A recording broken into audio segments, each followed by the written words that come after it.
right zvadhakwa manje marizitsi ayazobuditswa manje ende mbavha dzese ka muchanotsva zvenyu ndikukutaurirai chitonamatai kuti 2017 asafe akadzoka zvake.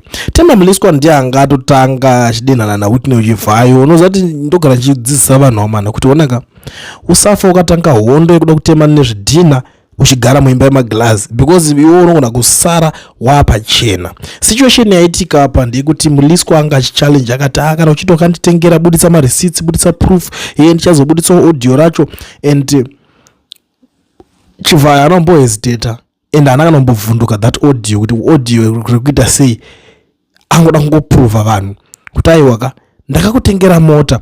Atanga achitaura kuti zoni sabhuku vari kuramba kuti ndakavatengera mota hanzi mari yangu yawakakwereta handiti makati maidanana nesister yangu zvino manje satezvara vakangwara ndakaona kuti hapana chinobuda type iyi hairore vana 74 different mothers ndikati gara wadya magetsi anoenda iko ka 10,000 US ka 2007 makuita kunge 1 million US here.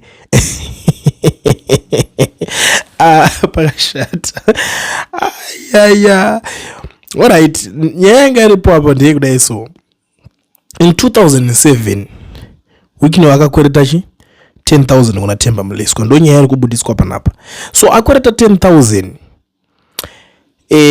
haina kuzodzoka ipapo saka uyanga kuti iwewe ngwako unozondipa mari yangu ndakakuzokubatsira nanhasi mari yangu watu this saka uyu ndopazoti ndakangogara ndadya boss ndakaona kuti uyu munhu anoita vana 74 nana mai vakasiyana ndakaona kuti uyu type yairore rega ndigara ndaita sei ndapiwa mari yangu ndo nyaya iripo ende mareceipts abuditswa muri yeZimbabwe as you can see on the screen ndo mareceipts acho iwaya and for sure mari jega kawanda iwe yakawandisa mari but ndo zvakatoitika yakatotengwa Raptor and the funny thing ari kuti zoni when I paid this invoice you then came with your mother and collected your car.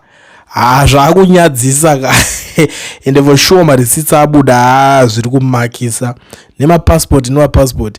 I don't know irotanga risina uchitupa zimveziri because most of the times chinhu chake chinongobudiswa chega ka chingori chipassport icho chichi chimwe chakatonzi pane chimwe chakambobuda futi chinzi mukomana iye ndio Zambia chinchi but it's a topic for another day but zvirikungonditira fati so awalaka umwe kuti anzi level iye paari kuzodzoka ari kubva ati iwe shower level rangu I can't be lying about a Raptor passport ndeyani iyo and for sure